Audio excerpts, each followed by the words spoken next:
Hoje eu vou trazer para vocês as respostas para algumas das perguntas que estão aparecendo aí nos comentários.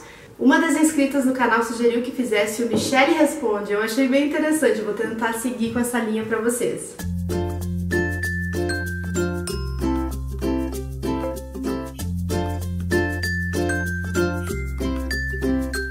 Bem, a primeira pergunta que fizeram diversas vezes aí no último mês aqui no canal foi da onde que a gente é. A gente mora em Caxias do Sul, que é uma cidade que fica no nordeste do estado do Rio Grande do Sul. Fica a 120 quilômetros da capital, Porto Alegre, e fica também a alguns quilômetros de Gramado, que é uma cidade bem conhecida aí pelo turismo aqui na região da Serra Gaúcha, da qual Caxias também faz parte. Mas eu não sou de Caxias. Eu, na verdade, nasci numa cidade chamada Erechim, mas eu só nasci lá porque na cidade que meus pais moravam não tinha maternidade.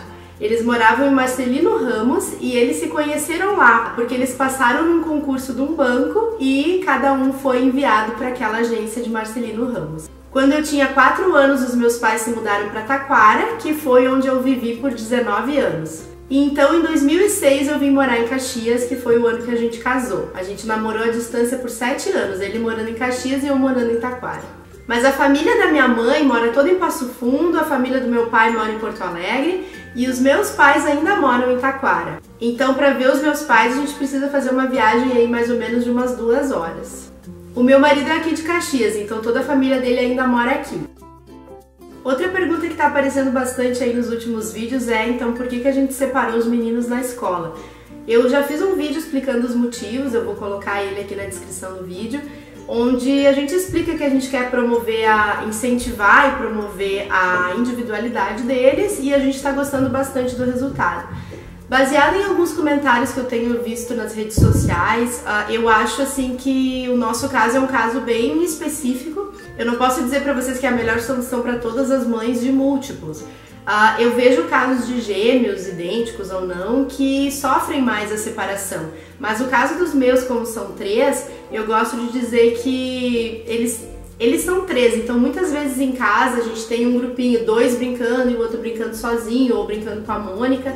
E a gente tem diversos momentos onde eles estão realmente separados em casa. Eles são unidos, eles gostam muito de brincar juntos. Mas eles também, eu acho interessante fazer essa separação do que deixar os 3 em uma sala de aula. Eu acho bem complicado para os professores e para a escola em geral aprender a diferenciar eles até na hora de dar uma avaliação deles para me dizer como é que eles estão se saindo e qual tem, como que ele faz isso, como que ele faz aquilo na escola, porque como eles são muito parecidos e vão estar de uniforme, fica difícil até para o professor entender quem é que está tendo dificuldade com alguma coisa e etc e tal. Mesmo que colocassem eles separados dentro da sala de aula com os coleguinhas, né? Eu acho que para nós a melhor coisa realmente foi ter separado eles na escola. Outra pergunta que eu tô recebendo bastante aí é sobre o nome do canal.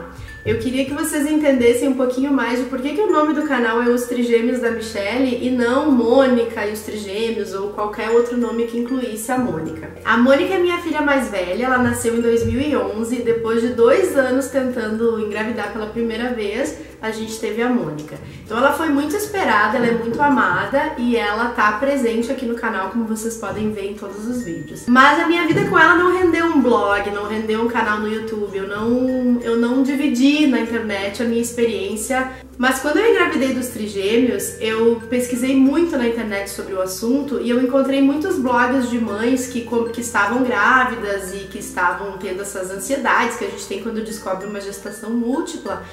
E muitos desses blogs não continuaram contando as histórias depois que os trigêmeos nasceram. Eu ficava curiosa para saber o que tinha acontecido depois, porque a mãe, nasceu os nenês com 32 semanas, com 34 semanas, com 28 semanas até.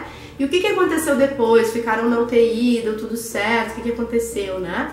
Então, quando eu tava grávida de 26 semanas, eu tive que fazer o repouso absoluto e ficar em casa, eu tive que parar de trabalhar, os meus pais vieram morar aqui comigo por um tempo para me ajudar com a Mônica, porque eu não tinha muita mobilidade.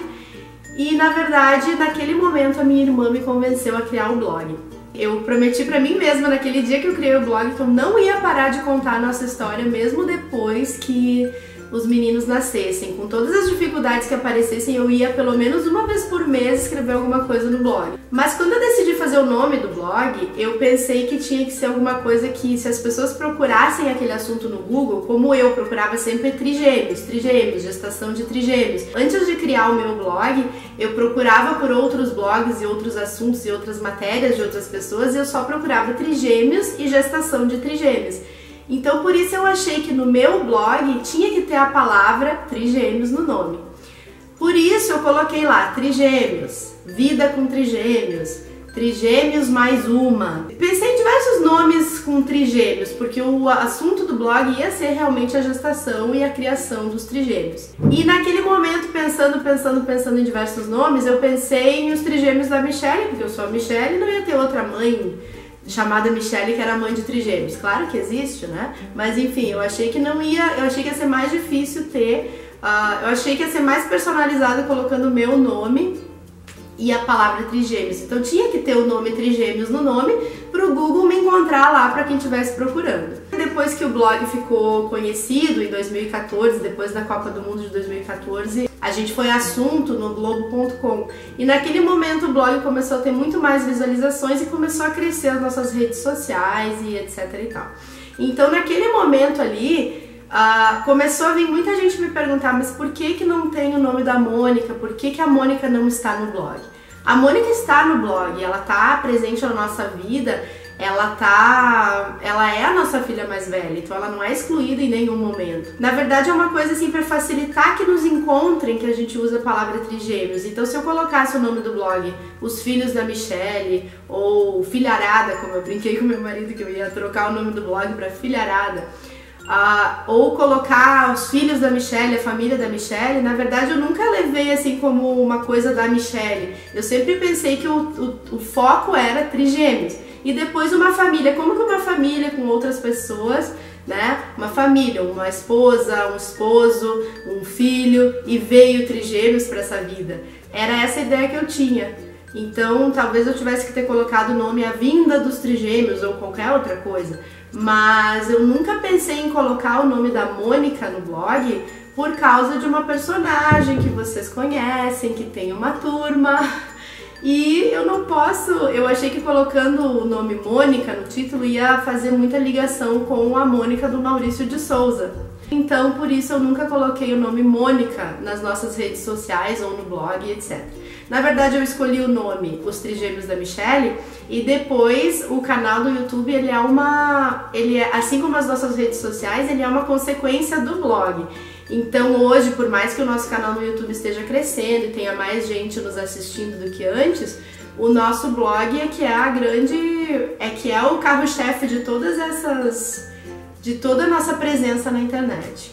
Eu não tenho intenção de mudar o nome do blog, eu não tenho vontade de fazer isso. A Mônica está presente no nosso logo, ela é o coraçãozinho roxo lá que vocês podem ver. Ela escolheu o símbolo dela porque a gente tinha as carinhas, né? Então tem eu, a Michelle, os trigêmeos, e a gente quis colocar ela de uma maneira e ela, ao invés de fazer outra carinha, ela quis um coração e ela escolheu a cor roxa. Então ela ajudou inclusive a montar o nosso logotipo. Claro, isso já faz 2 anos, né? No nosso blog tem as pérolas da Mônica, lá ela tem uma bonequinha com a carinha dela e o cabelinho comprido, e lá tem então uma seção só com as coisas que ela fala, os pensamentos dela. É bem interessante se vocês quiserem dar uma olhada lá. É ostrigêmeosdamichelle.com.br/pérolas da Mônica. Continuando nesse assunto, a Mônica não tem ciúmes dos trigêmeos. Na verdade, assim, para vocês vocês acreditarem em mim que a Mônica realmente é muito presente na nossa vida e ela não é excluída, a Mônica nos ajuda muito com eles. Então, para nós, ela nunca demonstrou ciúmes dos meninos, a não ser em algum momento assim que alguém perguntou na rua, algum desconhecido disse: "Ah, como é o nome deles?" Aí eu digo: Marcelo, Murilo, Matheus e Mônica. E aí ela diz assim: "Ah, mãe, não perguntaram o meu nome." Então, assim, às vezes as pessoas nos abordam, assim, é tão interessante ver trigêmeos que as pessoas também nem se dão conta que tem mais uma menina, né? E as pessoas me perguntam: "Mas ela também é sua filha?" Aí às vezes ela fica: "Ah, por que as pessoas acham que eu não sou tua filha, mãe?" Então, assim, na verdade, não, por nós, ela nunca se sentiu excluída.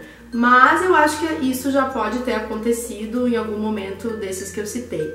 Mas ela não tem ciúme deles, ela nos ajuda muito com eles e a nossa vida não gira em torno deles. A nossa família toda, somos 6 pessoas e cada um tem a sua função. E é um dia a dia corrido, é uma vida puxada, a gente tem uma rotina bem difícil. Eu vou contar pra vocês daqui uns dias também um pouquinho mais sobre a nossa rotina, mas eu posso garantir pra vocês que a Mônica não é excluída, ela é um membro dessa família. Os meninos não são mais especiais do que ela pra nós. Eu acho que eu sou uma mãe muito presente pra Mônica, assim como eu sou pros meninos também. E a última pergunta que eu vou responder nesse vídeo de hoje, então, é sobre a ajuda. Me perguntaram se a gente tem ajuda, se a gente no nosso dia a dia, assim, se eu tenho alguém que trabalha conosco. Eu já mostrei a Dona Lourdes em alguns vídeos, nos vlogmas principalmente, agora em dezembro. Como eu sou professora de inglês, outra pergunta, né? Qual que é o meu trabalho? Eu sou professora de inglês e eu dou aula particular e para pequenos grupos numa sala alugada no térreo do prédio onde eu moro. Então eu tô sempre muito perto de casa. Mas a Dona Lourdes está trabalhando comigo desde que a Mônica tinha 1 ano e meio. Um pouquinho antes de eu engravidar dos meninos, a Dona Lourdes já estava trabalhando conosco. Bom, como eu dou aula em horários assim, não muito em horário comercial, horários um pouquinho diferentes, eu preferi ter uma babá em casa então e não colocar a Mônica numa escolinha, porque realmente não ia suprir a nossa necessidade. O meu marido é dentista, ortodontista, e ele trabalha em horário comercial, então quando ele chegava em casa, a Dona Lourdes podia ir embora. A gente optou por fazer assim e ela acabou acompanhando toda a descoberta da gravidez, a descoberta que era 2, depois que era 3. A nossa história tá toda aqui embaixo também num videozinho especial sobre a nossa história. Na verdade, tem uma playlist bem legal ali que diz Saiba Tudo Sobre Nós. E a Dona Lourdes acompanhou tudo isso, ela tá com a gente desde aquela época, já faz mais de 5 anos. E ela trabalha com a gente, os meninos estão bem acostumados e ela nos ajuda então. Hoje a nossa rotina tem a Dona Lourdes todas as manhãs, então ela faz almoço, né, que é uma coisa muito importante pra mim porque eu não gosto de cozinhar. Eu adoro fazer bolinho, fazer biscoito, fazer coisas assim, mas eu não gosto muito de cozinhar aquela rotina do dia a dia assim, né, arroz, feijão, bife, nem sou muito boa nisso. E a Dona Lourdes nos ajuda nessa parte que pra mim é uma das piores partes, é a parte mais difícil pra mim, é realmente me organizar com o horário do almoço e servir o almoço e sair e levar as crianças na escola. Então ela faz essa parte pra nós e ela também cuida da roupa. E uma vez por semana a gente tem uma faxineira. Bom, pessoal, por enquanto é isso. Acho que eu vou manter esse Michele Responde aí que foi sugerido. E se vocês tiverem mais perguntas, só colocar aí nos comentários. Eu vou juntando as perguntas e respondendo pra vocês. Até mais!